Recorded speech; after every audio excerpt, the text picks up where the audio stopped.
All right, welcome everyone. How are we doing this afternoon? Yeah. You guys ready to hear from some amazing Georgetown alumni entrepreneurs? All right, awesome. Well, we've got our award-winning entrepreneurs. I'm going to bring them out here in just a minute, but first I'd just like to introduce myself and talk very briefly about our program. My name is Jeff Reed. I'm the director of the Georgetown Entrepreneurship Initiative. We work with students and faculty and alumni across the entire university to promote entrepreneurship. We want students to learn that entrepreneurial mindset no matter what career path they're intending to pursue. You don't have to be ready to start a company right now to be interested in entrepreneurship. We have courses, we have mentors, we have co-curricular programs, speaker events, summer incubators, entrepreneurs in residence, all kinds of things designed to help you learn about entrepreneurship. And those who are interested in diving in, getting in a little deeper, we help you with those stages of considering starting a company, helping to start it, all that sort of thing. And we help alumni who are interested in starting businesses as well. So, and we do it all with a Georgetown flavor, which means we believe deeply in the Jesuit mission here of making a difference in the world. This university, while our entrepreneurship initiative is only a few years old, for 450 years, the Jesuits have been teaching people how to go out and change the world, and this university has been doing it for over 200 years. Those of you who are current students, you probably came here. You probably came here because you want to change the world, and that's what Georgetown Entrepreneurship is all about. So with that, I'm going to invite up a few amazing change makers, people who have been out there, done this, and gone out and made a difference in the world. What do they say? Light the world on fire is the famous Jesuit phrase. So first, I would like to invite up Louisa Santos. Louisa, come on out. All right. All right. Just grab whatever seat you want. All right. Louisa is the founder of Lulu's Ice Cream. I got to know Louisa as a student just a few years ago. We'll hear a little bit more about her story soon. Actually, I'll just hold on. We'll hear the story in a minute. But so thank you, Louisa. Next, I'll call out Lynn Margario. Come on, Lynn. All right. Lynn is the founder and CEO of Cradles to Crayons, another exciting story we'll hear from soon. And our third panelist, Gianna Korth. And Gianna is the co-founder of Tampon Tribe, and an early stage company that is growing fast. So let me see if I can figure out how to get this back up here to full screen. All right, so I'll sit down now and we'll start in. All right, so let's hear some stories. All right, Louisa, why don't you start off? Tell us tell us what Lulu's Ice Cream is. Maybe we'll do that first. Okay. Well, thank you for having me, first of all. It's really amazing to be back on campus. Can you guys hear me okay? Yeah. Lulu's Nitrogen Ice Cream, we make the freshest ice cream possible using locally sourced ingredients, and we flash freeze them with a splash of liquid nitrogen. We adopted a cow, and we get all our milk and cream from one farm. And we also, like I said, work with local farmers. We have a shop in Miami, Florida, and we also have a catering and wholesale arm. I have had her ice cream. It is delicious. I can tell you when Louisa was a senior, I think is when you kind of started playing around, Early right? senior year. Yeah. She brought some of the ice cream to one of our pitch competitions, bribed the judges, won the event. She was also selling it out of the front door of her townhouse outside of campus. And I know there was one day, I think it was in November or December, where she sold out of ice cream on a day when the temperature was in the 30s. There was snow. And the snow on the ground. That was when we knew there was something real there. So we'll hear a little bit more about that story soon. So Len, tell us about Cradles to Crayons. So I'm really excited to be here as well. Cradles to Crayons is a nonprofit organization that I founded in 2002, and our mission is to equip kids with everyday essentials: clothes, books, school supplies, gear, everything they need to thrive at home, at school, and at play. And we do that by powering community. This year alone, we'll have about 75,000 volunteers as young as age 5 and everyone older than that, who help us turn donated goods into customized packages for kids from birth to age 12. And we're in Boston, Philadelphia, and Chicago, and have plans to expand nationally. Excellent. Thank you. So Gianna, All class right. of 2010? 2010, yes, 2010, all MSB right. 2010. It's great to be back. It's been a while. But yeah, so Tampon Tribe, we are a monthly subscription service for the highest quality organic and plastic-free feminine hygiene products delivered right to your door. So for women that prefer to have it monthly, it's a subscription. You can customize your products. Everything's delivered right to your door every month. And then we also sell retail on sites like your typical Amazon and Urban Outfitters for more one-off purchases. These are our products. You can get a sense. Retail, delivery, all of it's upcycled materials, so plastic-free and reducing single-use plastic, which I know is a very trendy theme here at Georgetown as well. It's a big mission of ours, and so we're fully sustainable in all of our factories as well. And so customers can buy it directly, or you also work with like enterprise clients, like companies, universities, et cetera? Exactly, yes. So we work, if you guys are familiar with the likes of, WeWorks and gyms like Orange Theory and Exhale Spas, and then universities are now becoming a really big client. So there's amazing young men and women that are trying to make sure that there's access to products on campus and bathrooms, just like your toilet paper and your paper towels. So there's a lot of great opportunities there to work with kind of employers as well as the institution and university side to make sure women have the products they need when they need them. Great. So let's dig in a little bit to the origin stories. I started to tell a little bit of your story already, Louisa. Maybe help us, how did the idea begin and what were the first steps you took? Yeah, so the idea, I actually heard about this way to make ice cream from my younger sister, who is now a senior, Hoya. And she told me about this way to freeze ice cream, and I was completely captivated by it, and I decided that I just had to make a batch myself. So there was really no intention of starting a business in the beginning. It was this new concept that I just had to make. And so I made the ice cream this way, and it was incredibly delicious. Can you describe for those who may not have had this type of ice cream? What does it look like? Right. What does it taste like? So for our ice cream now, we use milk, cream, and sugar. That's it. 3 ingredients clean. That's the base. We mix them, and then let's say we have local passion fruit. We add the passion fruit in. So it's a liquid. We pour it into a mixer. We freeze for 30 seconds. We add the nitrogen, which looks like a liquid, and then it turns into a cloud of gas around the mixer. So it's very fun and engaging. 30 seconds, it mixes together. The entire, all of the nitrogen turns back into a gas, and you get the smoothest ice cream possible. And through that process, you're able to make it incredibly fresh, right? Uses fresh Right. ingredients, no preservatives. It's flash frozen, and you can make all kinds of creative recipes. Yes, exactly. And so that I did. I started charging groups from on campus to come over to our house on 37th and O. We would charge $3 a person to cover the cost of ingredients. I would make no promises because every time we did that, we were testing a new flavor. And so we would make flavors together, right? It was a creative way for me to kind of cover the cost of testing and developing new flavors. And it was very fun. Yeah, we ended up having a bunch of people over my house testing new flavors. And it was very fun. And how did it turn from just something fun, making ice cream, into a business? Well, so I took an entrepreneurship course, and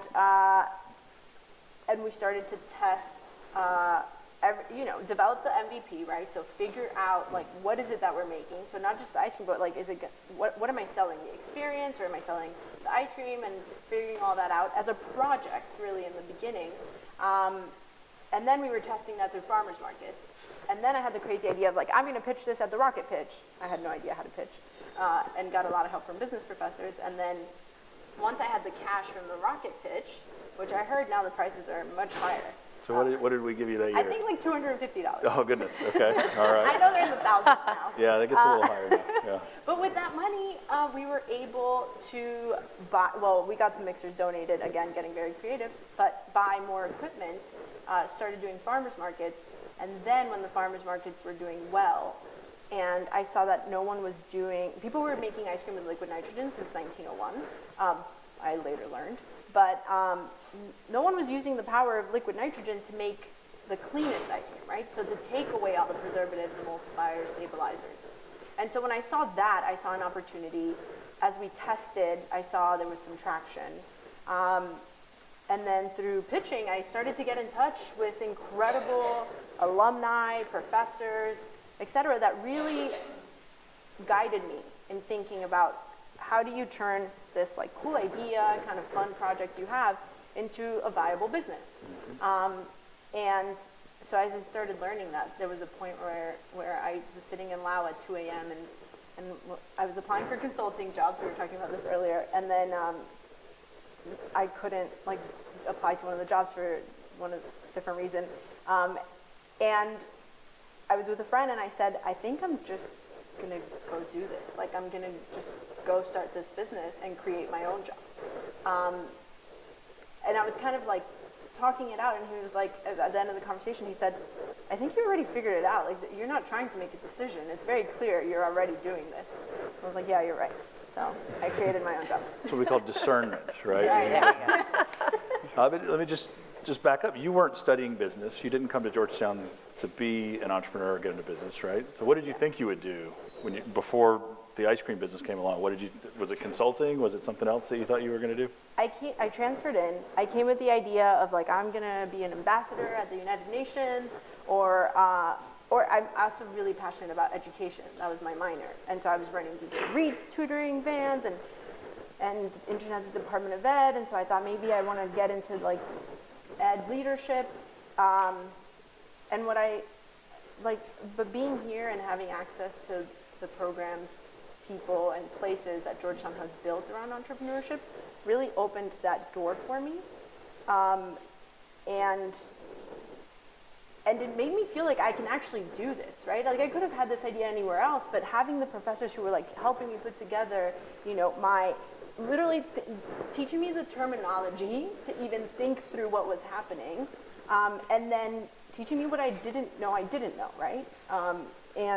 And so having that framework and that space is really what allowed me to say like, oh, this is something I can do.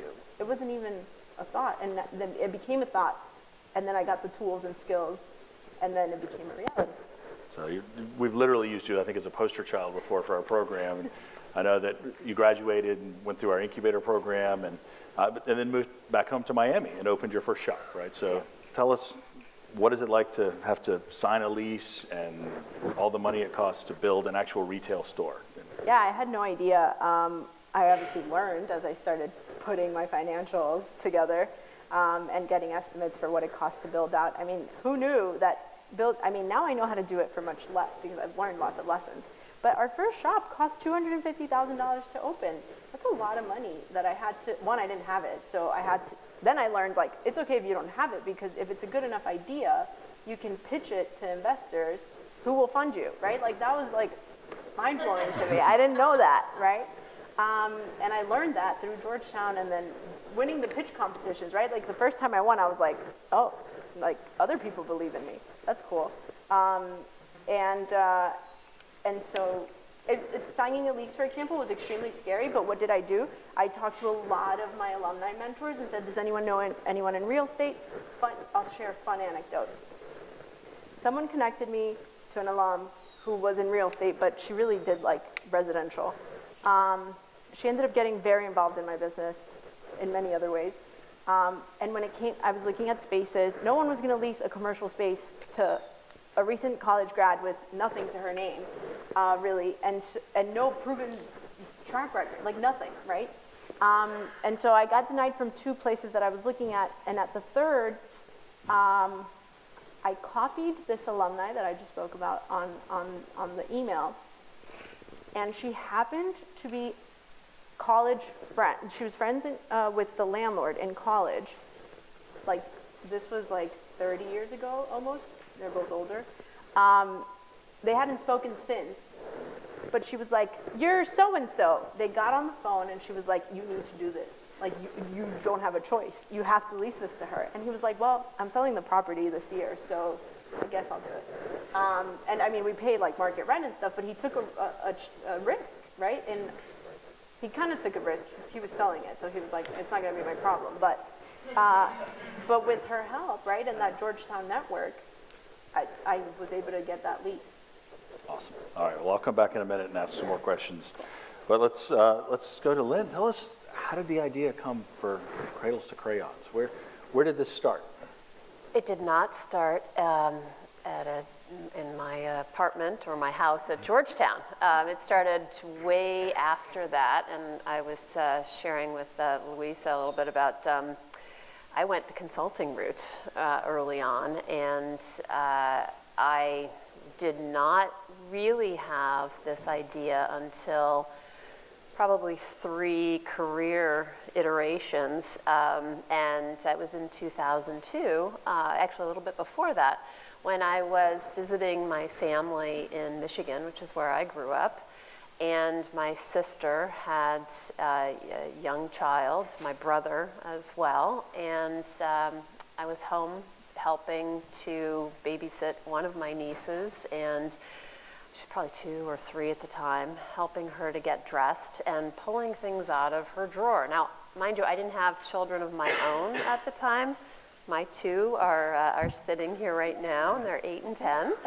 So I'm pulling clothes out of her drawer that still had tags on them, but were clearly 2 sizes too small. And then I went across town and was visiting my brother's family and was in their playroom, and there were toys and puzzles and games that were stacked up in this playroom. And my niece and nephew were playing with toys that they found a couple things that they really liked, and these other items were just sitting there collecting dust. And so in some of my policy work that I had done, I knew that there was a very large need out there, many, many families who were living in families struggling to make ends meet, and who lacked really basic resources. And I thought to myself, my God, if we could get these clothes that have never been worn, if we could get these toys and books and puzzles into the hands of children who oftentimes are invisible and don't have access to these kinds of resources, could really make a big difference here. And because kids grow so fast, that this could be an ever-recharging source of supply. So I sort of had the consultant hat on here and a supply chain idea. Oh, there's an opportunity with supply over here, there's a need over here, and now how do I connect them? And so, so using my training as a business consultant, I kind of approached this as I would have done for a client, and I went out and I did a lot of structured market research, and I talked to families, I talked to organizations that were providing services to families who are living in, who were financially strapped, and asked, are you being asked for support for kids? What is it that you need? So I had a whole sort of interview list for what I call the demand side, and then I looked at investigating, well, are there other models out there doing this? How are they doing it? Are they serving this need? And after I put all that information together, I realized that there's this enormous need, and there is there's just what we're now starting to talk about or define as clothing insecurity. There are about 22 million kids across the country who are at risk of going without a warm coat in the winter, who are at risk of going without school supplies and without other really basic things that we know are so essential for a child's healthy development and self-esteem. And there's not a whole lot happening to serve that need. And so, so I put together a business plan. I knocked on a lot of doors to see if people would be interested in helping me get going. Corralled some friends to help me with putting together flyers. I got my family involved. Was this a full-time job immediately? No. So I was doing consulting work at the time, and then I had another sort of what was, I thought, a side project for former President Clinton, which became another full-time job, but that's another story. And soon I found myself renting trucks and getting lost in suburbs of Boston that I had, no exposure to. And my husband, who's here, can tell you that I'm navigationally challenged. And back then, Waze was not there to tell me to turn right or turn left. And so anyway, lots of stories getting lost, lots of encouragement from schools that were ready to help and were doing drives, and parents and families who were really excited to know that their resources would make a difference with families.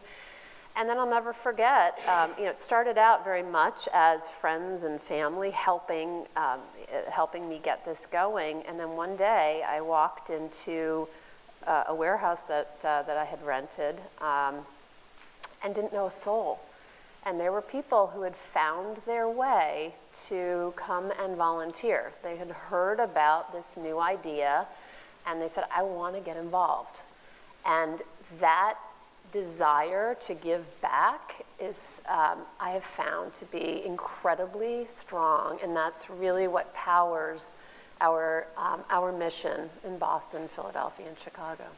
That's great. So Gianna, you were a business student here, undergrad, around the time I arrived, but I think at that time you told me you weren't interested in entrepreneurship. No, I was, but it just wasn't, well, this is a little loud. I was, but it was only, there was one entrepreneurship class at the time. There was a developing kind of a minor specialty where under management you could pick out of 5, and one of them was new and small business. So that's how far we've come. It was like a little asterisk under a minor. And so I am a finance and management with a concentration in new and small businesses. But there was only the one entrepreneurship class at the time. And it was one of my favorite classes at Georgetown. It was with Professor Finnerty. But what was amazing is it was right at the time, my time at Georgetown was when Sweetgreen opened. And it was probably the 1 year ahead of me when I came on as a freshman was when that first Sweetgreen opened. And I had met the guys, and they had since come in and presented and did some different things with us during the entrepreneurship class, but that was about 4 years later. So they had really taken off and just kind of seen the growth of what they created as young students that had this idea, that were able to use their Georgetown network, and kind of your very first post, I feel like kind of the very first probably entrepreneurial poster children of Georgetown, but really paving the way on their own. And that was what kind of had all sorts of ideas and sparks going off in my mind, was seeing how they kind of took this one idea and how quickly over the course of a few years, by the time I graduated, had opened up about 5 or 6 more and had this huge roadmap on what they were going to do next. I now live in Santa Monica, and we have Sweetgreens all over the place, so it's pretty amazing to see.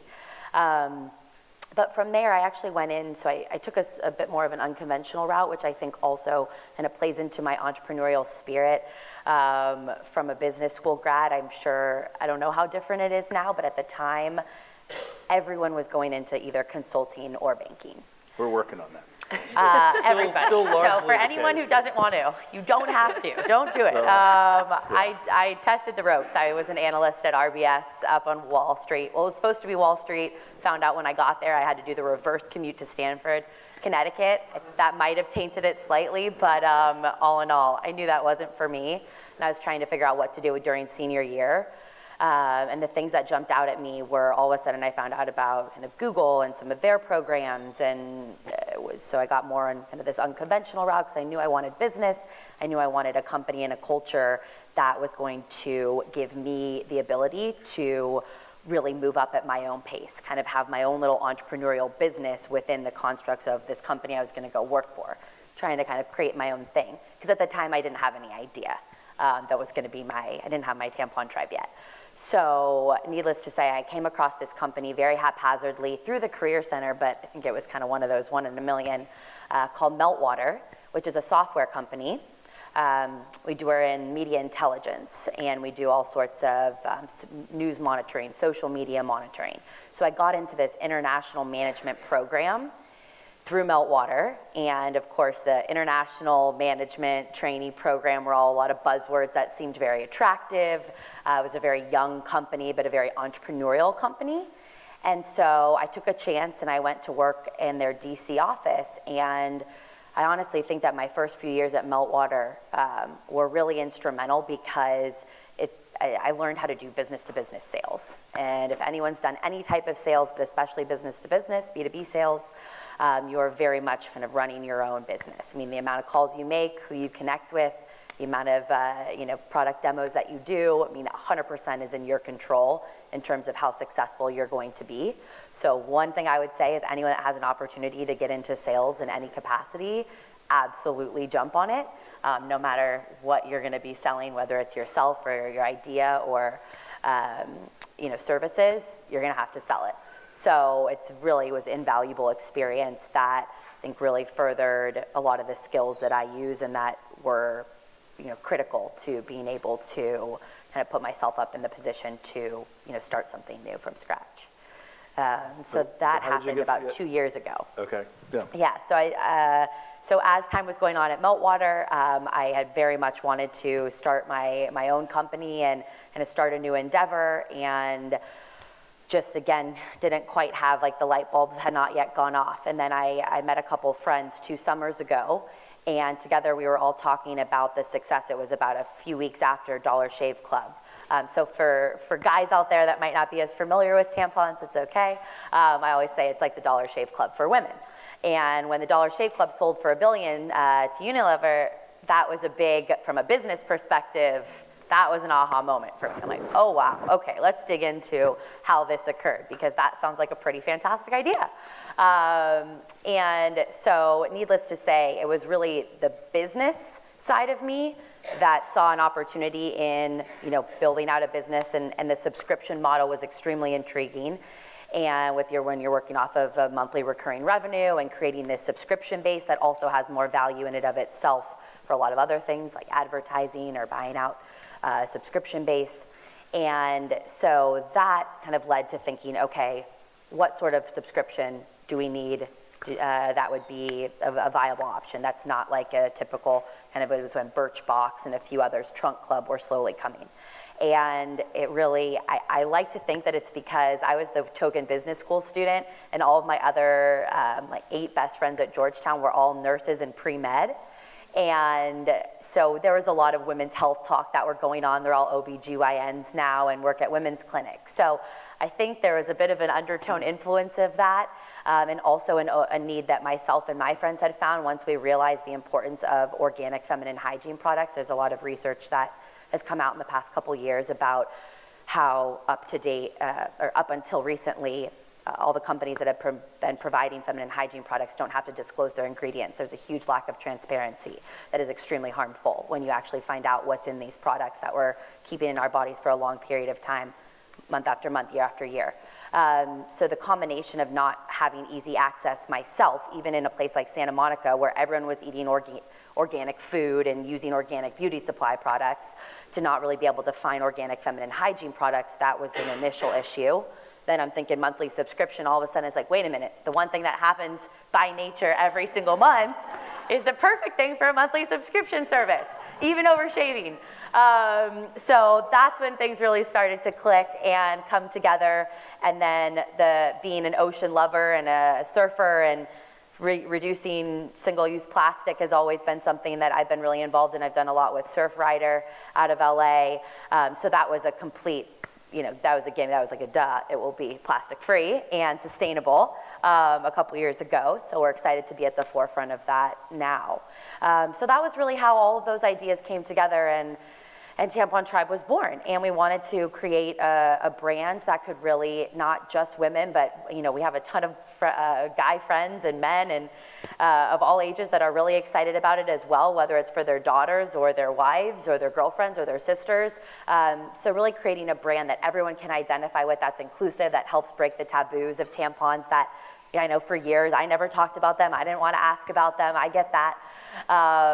But it's really a product that is a necessity. and it's something that we should make sure that everyone has access to. There's a lot about menstrual equality and this huge movement happening that we're very involved in, so there's a great social impact component of our business where we donate period packs to women's homeless shelters, as well as working with this really cool nonprofit actually based out of DC. It's called Girls Health Ed, for anyone that might be interested in checking out the nonprofit. So there's a lot of really exciting things that are kind of coming together at the center of a vortex, as I like to think of this kind of very exciting tornado that are touching on a lot of huge issues in our society and things that everyone's caring about. So that's what we want to be.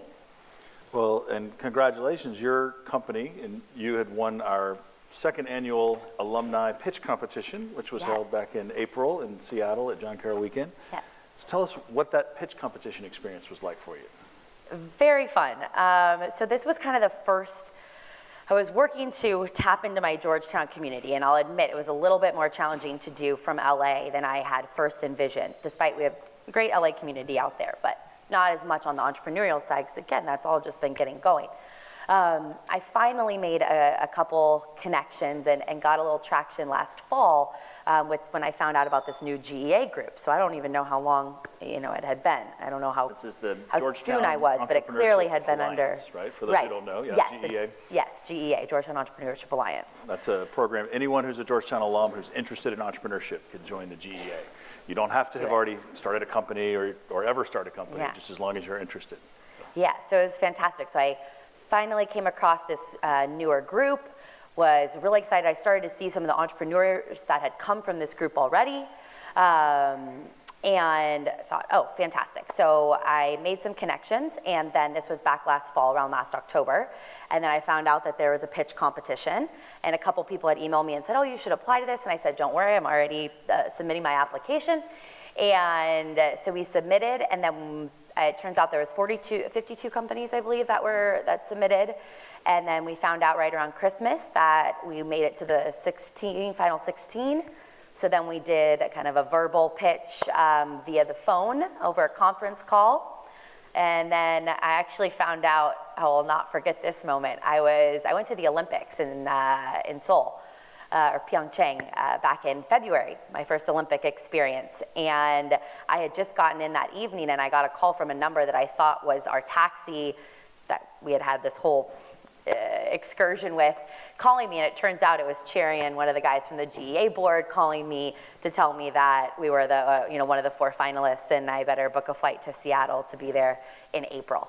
So I was really excited about that, because it was kind of finally the moment when Georgetown and Tampon Tribe and a lot of efforts that have been going on for a while came together, and it was kind of a great validation as well for Tampon Tribe and everything we had been working on. So we show up, and my parents and my brother came out to Seattle, so made it a little family affair. I had never been to a John Carroll weekend, so I will now go to as many as I possibly can. It's a really, really awesome experience. I kick myself for not having gone before. And went up and pitched against 3 awesome companies, one of which had been on Shark Tank and basically turned down the sharks on Shark Tank. So needless to say, I was a little bit more nervous than I typically would be, just because I'm like, oh man, these guys really know what they're doing. And just had a lot of fun with it, and we ended up winning. So that was a really awesome experience. But more so than winning the pitch competition was honestly just being able to be in a room and spend a weekend with so many entrepreneurs at all different stages. Everyone was amazing. I mean, Jeff and everybody on this Entrepreneurship Alliance, and I'm sure everybody that you're working with here, I mean, they genuinely absolutely want to help. They want to see you succeed. They're inspired and excited by the work that you're doing, and it really just made all the difference. I think it was a huge turning point for myself, definitely for Tampon Tribe and the connections that we've been able to make, and what's transpired for us since April, just a few short months ago. So really feeling that community after it had been, a good number of years.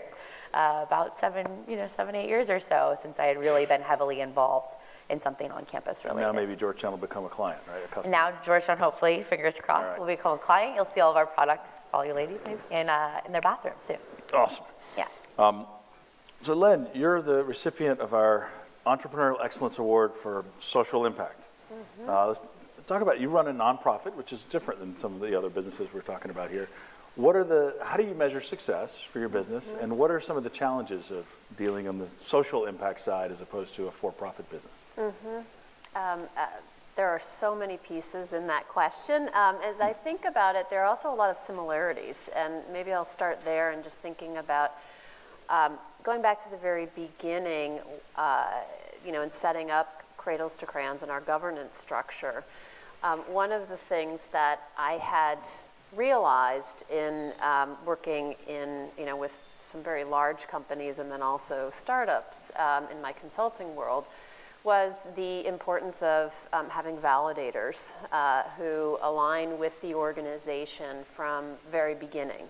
And we were an organization that nobody knew, and my role or my experience in Boston had been pretty limited because I was traveling globally, I had been doing policy work, and I wasn't from the area. And so trying to break through in a very crowded nonprofit community and also to make connections quickly was a challenge that I had to try to figure out. If anybody thinks the nonprofit world is not competitive, they would be mistaken. Oh, well, exactly. I mean, it's, I think some of the same principles are really at play. And so I looked at, all right, so one of my big challenges is how do I get out there and become known? I've got to build awareness because I have to, for us to actually provide clothes and books and school supplies, and we serve about 250,000 kids annually, so I need a lot of this,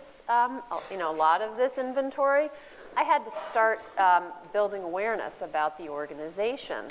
I also, after funding the organization for a while, realized, a warehouse costs more money, hiring people will cost more money than I'm going to be able to fund for a very long period of time.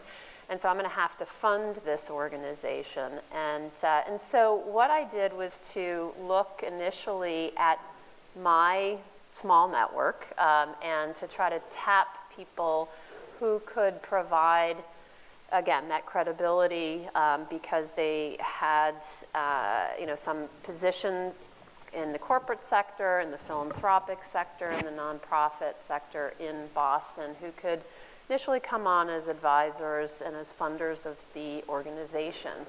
I also then looked at, well, if I'm going and doing cold calls to schools and other places that don't know me, because I don't have any kids going to these schools, to provide donations and to the broader public, I need to align with brands that are well known in the nonprofit community. And so I looked at, I partnered with one of our hospitals, and I partnered with another large statewide nonprofit who were and continue to be very well known in the Boston area, to say, collect, for us, and we're going to be a support for children and families that are being served through these two very well-known, very well-respected organizations. They remain partners of ours to this day.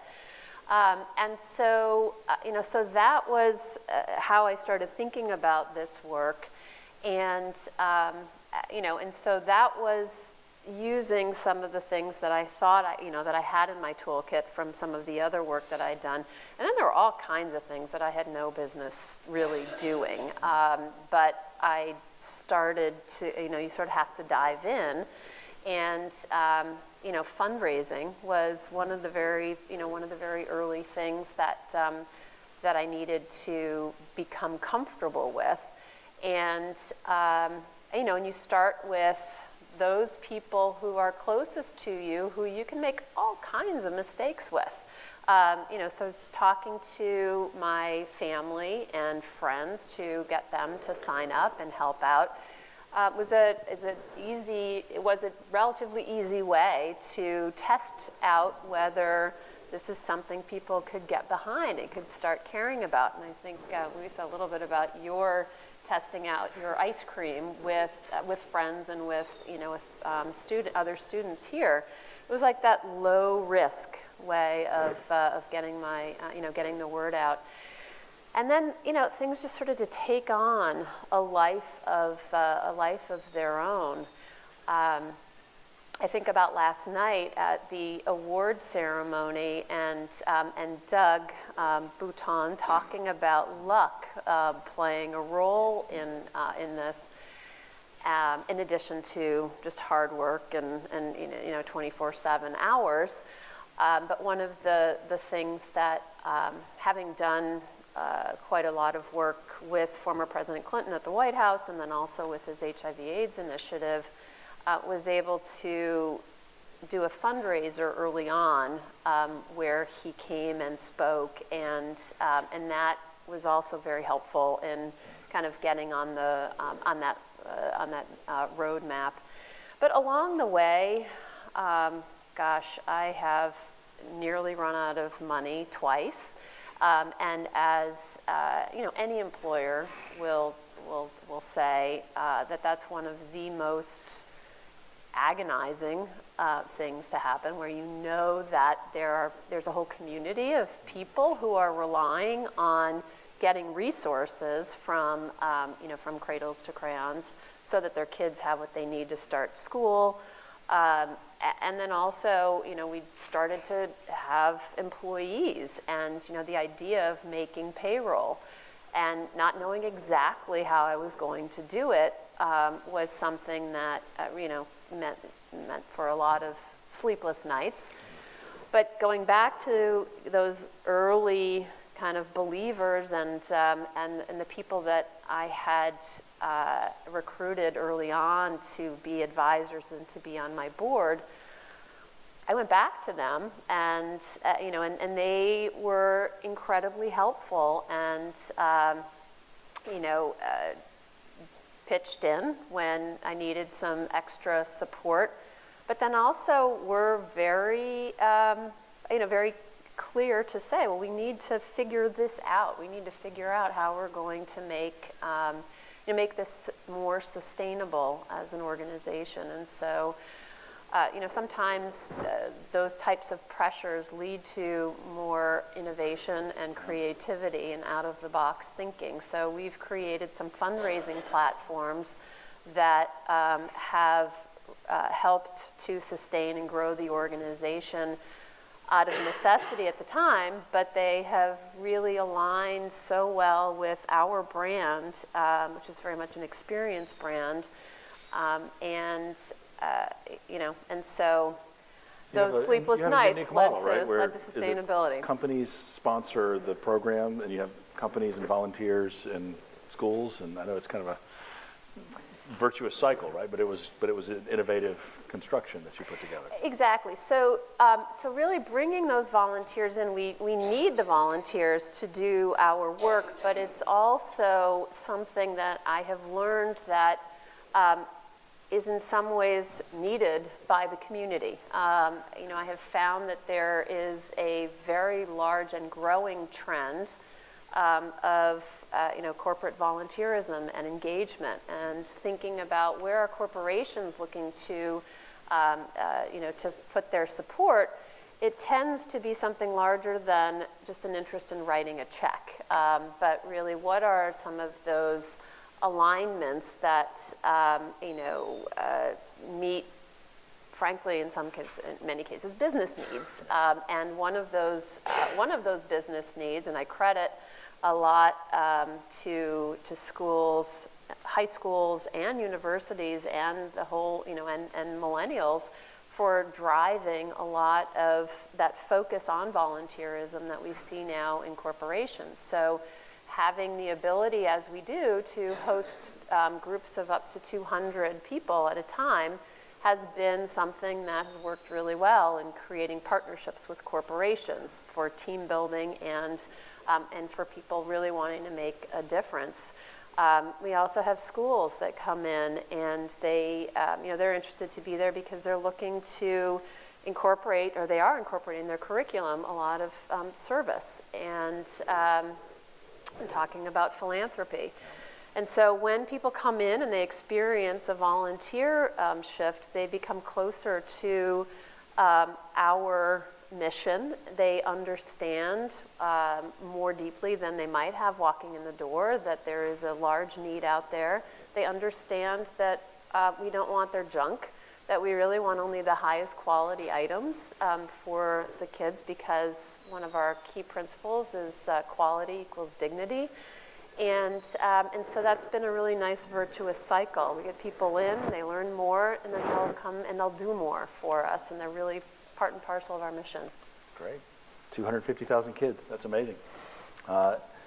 So let's shift to some of the war stories, right? Let's give some folks, like, what is it really like to be in the trenches and having trouble, and what was one of the hardest things you ran into? I'll ask Louisa to start. Anybody else can jump in. Like, what's been one of the biggest challenges you had to face, and how did you come through that? Yeah, Jeff knows about a lot of my challenges, but I'll keep it short. I'll share one. We opened a second shop on Miami Beach. So the first one's on the mainland in Miami, right off the main strip, Biscayne Boulevard. And I found this awesome opportunity. I was like, there's no way this can fail. It was small, so like smaller rent. We had a big restaurant group as a partner. They were opening right next to us. It was like, to me, it was like, this is perfect. This is what we need. Learned a lot of lessons in the first one, so the second one cost a lot less, thank goodness. But we opened the doors and no one came. And it was a horrible feeling, right? Like, we just finished investing all this. Like, we know our product is great. Why isn't it working here? And we just opened with this other very famous restaurant. Like, what is happening? They weren't doing well either. And so, one, it was like first testing, right? Like, is it the marketing? Let's like target different groups. Let's, do all the things. And really, it was bad. Also, we had flooding issues, so like we opened, and then it would rain, and I'm not joking, 10 minutes into the rain starting, we were in like a foot of water in the back room. There are videos of me like with water up to my knees. Like, it's like everything that could go wrong went wrong. The AC broke, and then the landlord was like, your responsibility, $7,000. I was like, there's no, but we were able to get him to fix it eventually. But everything kept breaking, no one was coming. And then I was having, we had doubled staff, and so staff was like not doing their job well because I hadn't done my job well in setting them up for success, right? And so it was a hard few months. It was really, really sucky. And eventually I talked to a lot of business advisors, mentors, including staff here at the Entrepreneurship Program. We looked at the numbers, said, like, what does it take to get out? You have to... It's better to, if you've tried everything you could try, like, just get out, right? Like, don't run yourself into the ground. You have something great at the other store. Why are you going to burn the rest of your cash on this thing that's not working? Cut it, let it go, and focus on the things that are working really well. But that was a hard decision. That's like your baby. Like, it's like, and we just spent. But it was just your second baby, so it wasn't as important.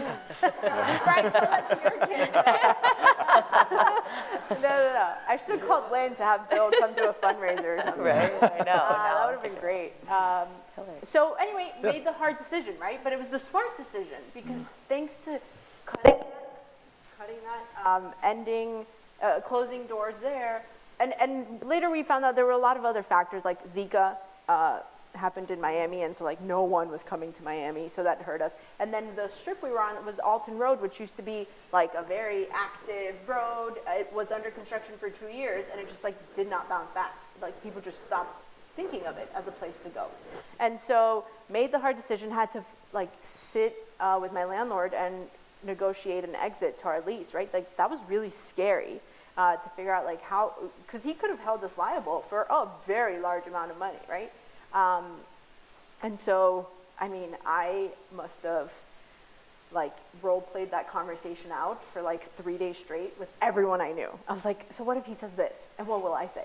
But then went into the room, got the lease we had no liability, actually. We walked out of the room with no liability, closed it, focused on the first shop, and those next few months at the first shop were like, we were just soaring. And so that was a hard lesson, but I learned so much. Like, now I know exactly what I need for another location and what I'll do and won't do. All right. Is that a hint about what's coming next? Maybe. All right. Anyone else want to share a particular challenge? It's all challenging. Yeah, all challenging. Yeah, good challenges, but I think I could think of a few like one-off stories for sure, but I think in general, in terms of just kind of key takeaways, for you all, I think especially when you're starting something out, whether you're doing it solo, whether you have one person, two people, depending on what your kind of core team is, there's always going to be a million and one more things that you think you need to do and actually need to do and that someone else tells you that you should be doing than you have time for. And I think, just like when you get to college and you're trying to figure out, how you're going to do this whole new time management when all of a sudden there's way more parties to go to and maybe you're a college athlete or a million and one clubs you're in. It's a very similar kind of parlay when you get into the entrepreneurial world and all of a sudden it's like I could do this. What in the world should I do in this very moment? And a lot of it is trying to figure out how to prioritize in a whole different way than you've kind of thought about it before, because it's not always what to do first, right? For any procrastinators out there, it's like, all right, what's due in an hour and what's due in, a few hours of what's due tomorrow. You can tackle it that way. In this, it's a little bit different because you have to think your short game, your long game. There's things that you're going to need to do now that are not necessarily for the immediate moment. And the other thing is you also are only human, so you can't do everything. So it's really important to kind of figure out a way that you yourself can let go of certain things, prioritize and really stick to that plan where you're not getting completely, pulled in a million and one directions, and then figure out a great way that you're able to comfortably delegate to whoever you can, whether that's just one person or as you're building out your team, more and more people. But the delegating, I'm sure, if you guys attest to it, can become very, very difficult. Like, you don't want to let go of control, especially when you're starting something that's so important. So I think, it's really crucial to have the right team members around you. I think that gets back into a lot of things we've talked about, like shared values and finding people, whether they're all Hoyas or at least friends of Hoyas, that, share the values that you can really trust. Because ultimately trust is going to be the number one factor that enables you, to start to scale and to depend on those people that are going to do things that are so critical. Like, for example, I remember when we got this call in the spring that our huge order that was coming in to service some of our first big scale clients, like the first universities we were going to be working with, and we got a call from customs that they just haphazardly had held our shipment. So we work with a factory in Europe. Reason being is because all the certification standards are the highest notch in Europe for organic and for sustainability. So our products come in from Europe, we have a warehouse in LA, and then we ship out and distribute from there. And all of our products got held up in customs, and they were like, it's an indefinite time when you're gonna get them back. There wasn't anything wrong with our products, it's just, you get lucky and unlucky, we've had both. But it was, so all of a sudden, I'm trying to figure out, I have thousands and thousands of products, I need to fulfill orders in the next couple weeks, starting within the next few days. We don't have the product, we have no idea when we're gonna get the product, you're dealing with customs, which is a complete black wall, and they don't tell you anything, and so you start to just kind of figure out, like, you need to find plan B and C and D, and trust becomes really big in terms of, we basically got our factory to like expedite small little orders to us in a different way to fulfill. So you get really crafty, but I think, the trust that we had with them that we had to end up paying them later because we had already paid for the shipment that was stuck in customs. So, starting to build trust with people you work with, partners and everything, is huge for getting through a lot of the fires that will come up that you'll have to put out. So you notice we had some other faces on the original panel screen, and we had some men who won Entrepreneur of the Year awards, but they didn't make it today for whatever reason. Yeah, so I can ask a question of this group. Is there something different about being a woman entrepreneur, to your knowledge? Is there any particular challenges you think you've run into, or benefits or advantages either way?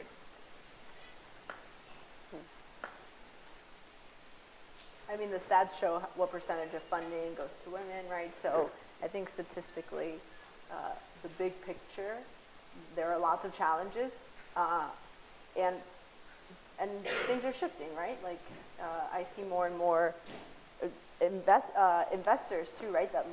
That are women, right? Every time I pitched, with very few exceptions, it was to men. And if I'm pitching tampons, like it's kind of harder for a guy to understand than it is for a woman. But personally, I have felt like I'm not taken seriously in some contexts, also because I'm very young, right? And so that doesn't help either. But yeah.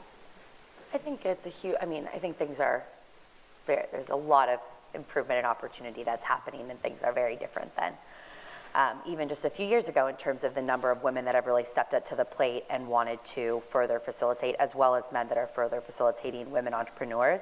So I think absolutely, I mean, you always may run into challenges, but on the whole, I think there's a lot of support out there, and I like to view myself as, no real difference here, so. Right. Well, what I would say is that in the nonprofit space, for leaders of large nonprofits, only about a quarter of nonprofit leaders are women. And so it is a very male, it's not, well, I guess it's male dominated. However, in the social services sector, which is where, sort of I would define my space, 90% of the people who I interact with are women. We are predominantly serving families who are led by single moms. The case managers, the social workers, the nurses, the teachers, the therapists are 99 out of 100 of them are women. A lot of those jobs are not well paying. And so some of these people who are ordering on behalf of families that they're working with were also just recently perhaps receiving some of the packages from us. And so, so I see women very much in positions that are not as well paid as men, and that are really on the verge of just not being able to sustain themselves. And so I think there are those ceilings in surprising places where you might think that there's more of an opportunity and a career trajectory in senior leadership roles in the nonprofit world that are surprisingly not there. So I think there's a lot more that we can and that we should be doing. I would also say that sometimes it's hard to find that work-life balance as a female.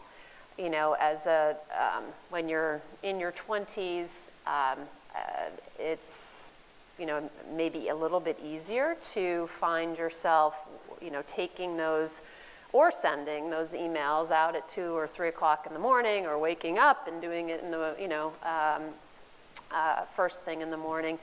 That pace it can be challenging to having a healthy social life and having a healthy personal life. And so I think those things are things we all, and particularly women, need to just be aware of and to advocate for, and really say, as you're going into your, whatever career or workplace that you find yourself in, that you're advocating for yourself, and if you're in a position of power, whether you're female or male, that you're advocating for a good work-life balance, and you're advocating for equal pay and for the kind of career opportunities for women.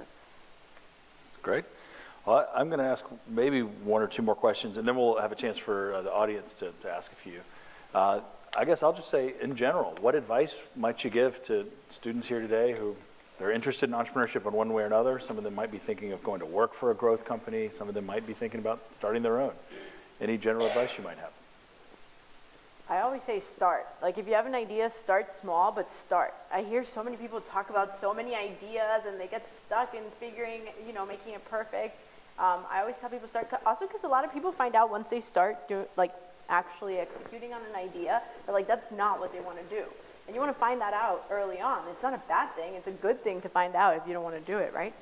And so start, and also start small. I think that's always great advice I got. Like, start in the smallest way you can, because then you'll prove something, you'll learn a lot, and then you can grow it quickly. And the other one is, like, you've heard all the examples here, right? Use your network, right? Like, reach out, ask for help, and keep people in the loop about what you're doing. And I think, you know, you'll find it very helpful. Yeah, I would say that, you know, take advantage of this time here. I think there are so many tremendous assets that Georgetown, the campus, has to offer. I mean, some of the stories certainly from last night and then, you know, from here today, you know, the professors are amazing, and being able to find time with office hours or, you know, find time outside of that to really tap the expertise of the professors and the alumni is something that, you know, I think people would be thrilled to chat with you and, you know, and provide whatever kind of advice that you might be seeking or help open doors. And, you know I've relied quite a bit on the Georgetown network to, you know, to start up in different of the cities that I've gone to, and the city that I'm currently working on. So it's a great community. Take advantage of it. Yeah, I'm definitely echo a lot of those things. I was thinking the same, just about where, you know, what would have happened had I, you know, been working on Tampon Tribe back in senior year instead of maybe one less party a week and one more hour of brainstorming on a business a week. But no, I think definitely, I mean, seize the opportunities here. The resources that, you know, Jeff has worked so hard with his team to create are absolutely amazing. Every time I learn something new about it, I'm more and more impressed. And it would have been game changers, you know, during the years leading up to, you know, Tampon Tribe and the first, you know, go around through it. We're only now kind of getting caught up and really being able to get in and taking advantage of everything. So I think that's huge. The network is absolutely huge. It's been incredible to see what has transpired in, you know, 5 months compared to the first 15. So I think that's really, really big. I've already given my little spiel on sales and negotiating. I think that is one of the most invaluable things that I've learned, and I'd imagine there's probably a lot more classes even now in the business school, perhaps. There's classes Maybe on not. negotiation. Sales Maybe is something a little. we should Those teach, but that we don't do it could be enough. good. Yeah. Then I definitely agree with, I think, you know, I've noticed I talk with a lot of friends that are in the entrepreneurial world, and a lot of them are always talking about ideas. And I think definitely kind of getting in and testing things is so big, because you really do learn. I've had a lot of friends too that had all these ideas that they waited, and then finally once they started to do it, they realized that everyone else was already, you know, they weren't the first mover. It wasn't just their idea. There was some other version or something they just weren't familiar with. So I think it's definitely good, like, do the research, kind of figure it out, start to kind of figure out how you're going to differentiate. And at the end of the day, I think really focusing on solving a problem that you personally experience or that you hear people around you are experiencing is always the best way to go. I think sometimes a lot of entrepreneurs feel that they need to, you know, come up with some crazy innovative technology that's gonna, I don't know, I can't think of anything off the top of my head, but to do something very out of the ordinary. But it's really not about that. I mean, I think one of the reasons why we get the amazing feedback with Tampon Tribe is because inevitably it's quite simple. It's a need that almost half the population have. Of a product that's a necessity, and we're trying to make it the highest quality, and a lot of aspects about it that, you know, some people might not think are that exciting. It is just a tampon, although they're delightful. But it's, you know, solving a need that a lot of people have. So I think if you kind of stick to the basics when you're thinking about your value propositions, and then tying that into how you want your brand to be perceived in terms of telling a story, those are the two things that I think have been the most instrumental for us and how we differentiate from our competitors, how we've been able to, you know, be successful in getting investments and winning over investors, male or female. So those are some big things that are on my mind. And Jeff, I have one more quick thing. I would say go old school in your communications. No texting. Handwritten notes are hugely appreciated because they don't happen all that much. So get comfortable on the phone, lots of cold calling, you'll be talking to total strangers, and don't give up because no is no for now. All right. Questions from our audience here? We have time for a few, maybe. Yes, right here. Hi, I'm Amanda. I'm a second-year dual degree of business and public policy. I want to say, first of all, my classmates won't be surprised to hear me say this, but I really appreciated the gender makeup of today's panel, but also throughout the day. There's been a lot of great representation, so thank you to Dr. Boyd and everybody that had to do it today. My question is with you, since you have a co-founder, correct? I don't. Oh, never mind. Yeah. I was going to ask you about co-founders, but never mind. I have co-founders. Oh, you do? Okay. So I guess my question is just, how did you know they were the right people to go into business with, and it's a huge decision, and I think often it would be friends, and so knowing, if that's the best route for that relationship. Yeah, and how often do you fight, and how do you resolve it? Yeah. No, it's a really great question. And it's interesting. So I got lucky, very, very lucky, that the co-founders that I work with are actually, I met them in kind of a circumstance of one of those just right place at the right time, and we really instantly clicked. So I did not have to deal with the relationship aspect, which it's funny, I have a couple very close friends that are a few that come to mind that are in that exact situation. They're either spouses or best friends that they're doing business with, and that of course is going to add a whole layer of complications that I would say if there's any way that you could avoid it, as I've been able to, it's huge. It's a huge advantage because we have an amazing relationship, but it is a lot more business oriented, and it's built on trust and kind of shared values. And I think in terms of how I knew that this seemingly stranger was someone that I was going to pour with my blood, sweat, and tears in with her to create something is really unique, but it had to do with the feeling that you get with someone of like that trust and that the shared values that we had, and kind of just going, I treaded lightly. I didn't just kind of throw everything I had at, I didn't show all my cards in one full swoop, but kind of gauging to a point where it just was completely natural, and there was the trust and transparency, I think, is so big, and also just managing expectations and also knowing what you're each going to be good at, because if you're both good at the same things, that's going to just blow up right away, because you're kind of competing against that, right? So having a complement that really, like I'm great, I love to do all of the everything, business facing in terms of pitching the company, marketing, working on partnerships, sales, that's all me.